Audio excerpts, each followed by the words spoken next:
ಪ್ರತ್ಯೇಕ ರಾಜ್ಯವಾಗಿದ್ದ ಕೊಡಗು ಕರ್ನಾಟಕದೊಂದಿಗೆ ಲೀನವಾಗಿದ್ದೇಗೆ?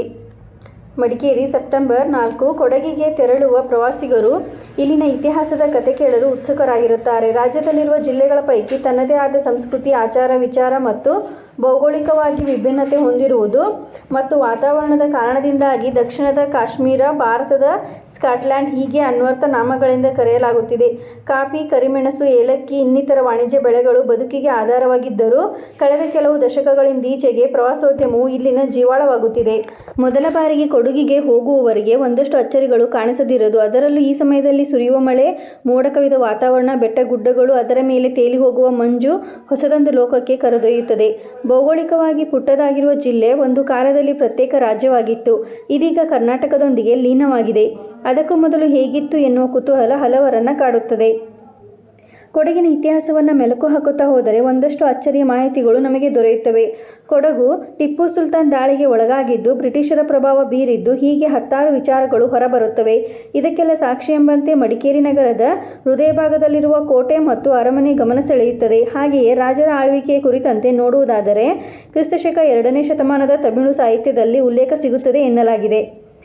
ಅಂದಿನ ಕುಡುಕಂ ಕೊಡುಗೆ ಆಗಿತ್ತ.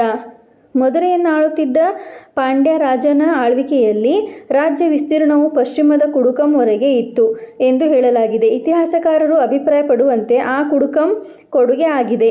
ಅದಾದ ನಂತರದ ಇತಿಹಾಸವನ್ನು ನೋಡಿದ್ದೇ ಆದರೆ 4ರಿಂದ 11ನೇ ಶತಮಾನದವರೆಗೆ ಕೊಡಗು ಗಂಗರಾಜರ ಆಳ್ವಿಕೆಯಲ್ಲಿತ್ತೆಂದು, ಅವರ ಅಧೀನ ರಾಜರಾಗಿ ಚಂಗ್ವಾಳರು ಆಳುತ್ತಿದ್ದರೆಂದು, ಇದಾದ ನಂತರ ತಮಿಳುನಾಡಿನ ಚೋಳರು ಕೂಡ ಕೆಲಕಾಲ ರಾಜ್ಯಭಾರ ನಡೆಸಿದ್ದರೆಂದು, ಆನಂತರ ಕೆಲ ಪ್ರಾಂತ್ಯವನ್ನು ಹೊಯ್ಸಳ ವಂಶದವರು ಆಳಿದ್ದರು ಎಂದು ಹೇಳಲಾಗುತ್ತಿದೆ.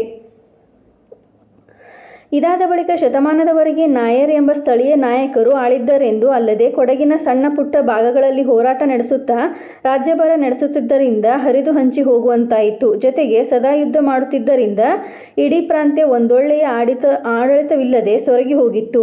ಇಂತಹ ಸಮಯದಲ್ಲಿ ಕೊಡಗಿಗೆ ಶಿವಮೊಗ್ಗದ ಇಕ್ಕೇರಿ ರಾಜವಂಶದವರ ಆಗಮನವಾಯಿತು. ಇಲ್ಲಿನ ರಾಜರ ಕಿತ್ತಾಟದಿಂದ ಹಂಚಿಹೋಗಿದ್ದ ಪ್ರಾಂತ್ಯವನ್ನು ಒಟ್ಟುಗೂಡಿಸಿ ರಾಜ್ಯ ಸ್ಥಾಪನೆ ಮಾಡಲಾಯಿತು. ಹಾಲೇರಿ ಅರಸನೆಂಬ ಹೆಸರು ಬಂದಿದ್ದೇಗೆ? ಈಗಿನ ಮಡಿಕೇರಿಗೆ ಸುಮಾರು 5 ಕಿಲೋಮೀಟರ್ ದೂರದಲ್ಲಿರುವ ಹಾಲೇರಿಯಲ್ಲಿ ನೆಲೆಸಿ ಇಕ್ಕೇರಿ ರಾಜವಂಶದ ರಾಜಕುಮಾರ ವೀರರಾಜನು ಆಡಳಿತ ನಡೆಸಲು ಆರಂಭಿಸಿದನು. ಇಕ್ಕೇರಿಯಿಂದ ಬಂದು ಹಾಲೇರಿ ಎಂಬಲ್ಲಿ ವಾಸ್ತವ್ಯ ಹೂಡಿ ಅಲ್ಲಿಂದಲೇ ರಾಜ್ಯಭಾರ ಮಾಡಿದ್ದರಿಂದ ಹಾಲೇರಿ ಅರಸರು ಎಂಬ ಹೆಸರು ಬಂತು. ಈ ಹಾಲೇರಿ ವಂಶದ ರಾಜರು 1600ರಿಂದ 1834ರವರೆಗೆ ಕೊಡಗನ್ನು ಆಳಿದರು.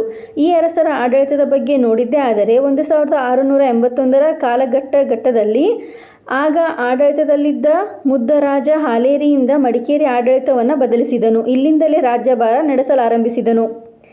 ಈತನ ಕಾಲಾನಂತರ 1687ರಿಂದ 1736ರವರೆಗೆ ದೊಡ್ಡ ವೀರಪ್ಪ, 1789ರಿಂದ 1803ರವರೆಗೆ ದೊಡ್ಡ ವೀರರಾಜೇಂದ್ರ ಆಡಳಿತ ನಡೆಸಿದ್ದಾರೆ.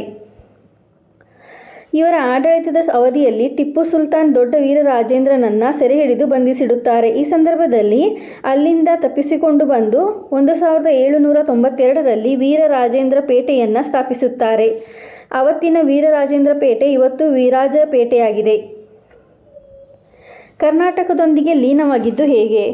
ಇನ್ನು 1811ರಿಂದ 1820ರವರೆಗೆ ಲಿಂಗರಾಜೇಂದ್ರ ಒಡೆಯರ್ ಆಡಳಿತ ನಡೆಸಿದರು. 1834ರಲ್ಲಿ ಲಿಂಗರಾಜೇಂದ್ರ ಒಡೆಯರ್ ಪುತ್ರ ಚಿಕ್ಕ ವೀರರಾಜೇಂದ್ರ ಬ್ರಿಟಿಷರಿಂದ ಪದಚ್ಯುತಿಗೊಳ್ಳುತ್ತಾನೆ.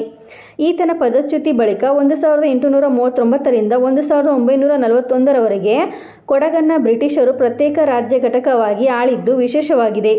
ಇದು ಸ್ವಾತಂತ್ರ್ಯ ಸಿಕ್ಕ ಬಳಿಕವೂ ರಾಜ್ಯವಾಗಿಯೇ ಉಳಿದಿತ್ತು. 1950ರಲ್ಲಿ ಜಾರಿಗೆ ಬಂದ ಭಾರತದ ರಾಜ್ಯ ಘಟನೆಯ ಅನ್ವಯ ಸಿ ತರಗತಿಯ ಸಂಸ್ಥಾಪನೆಯಾಯಿತು. ಈ ನಂತರ 1952ರಲ್ಲಿ ಕೊಡಗು ಸಂಸ್ಥಾನಕ್ಕೆ ಮಹಾಚುನಾವಣೆ ನಡೆದು 2 ಮಂತ್ರಿಗಳುಳ್ಳ ಸರ್ಕಾರ ಆಡಳಿತಕ್ಕೆ ಬಂದಿತು. ಇದಾದ ಬಳಿಕ 1956ನೇ ನವೆಂಬರ್ 1ರವರೆಗೆ ಈ ಸಂಸ್ಥಾನ ಆಡಳಿತ ನಡೆಸಿತ್ತಾದರೂ 1956ರ ನವೆಂಬರ್ 1ರಂದು ವಿಶಾಲ ಮೈಸೂರು ರಾಜ್ಯದೊಂದಿಗೆ ಕೊಡಗು ಲೀನವಾಯಿತು.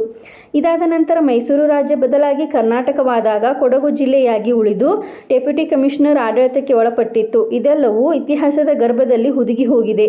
ಆದರೆ ಕೊಡಗಿಗೆ ಭೇಟಿ ನೀಡುವ ಪ್ರವಾಸಿಗರು ಇಲ್ಲಿನ ಕೋಟೆ, ಅರಮನೆ, ಗದ್ದುಗೆ ಎಲ್ಲವನ್ನೂ ನೋಡುವಾಗ ರಾಜರ ಬಗೆಗೆ ತಿಳಿಯಬೇಕೆನಿಸುವುದು ಸಹಜವಾಗಿರುತ್ತದೆ. ಇದೇ ರೀತಿ ಮಾಹಿತಿಗಾಗಿ ನಮ್ಮ ಚಾನಲನ್ನು ಸಬ್ಸ್ಕ್ರೈಬ್ ಆಗಿ ಮತ್ತು ಶೇರ್ ಮಾಡಿ. ಧನ್ಯವಾದಗಳು.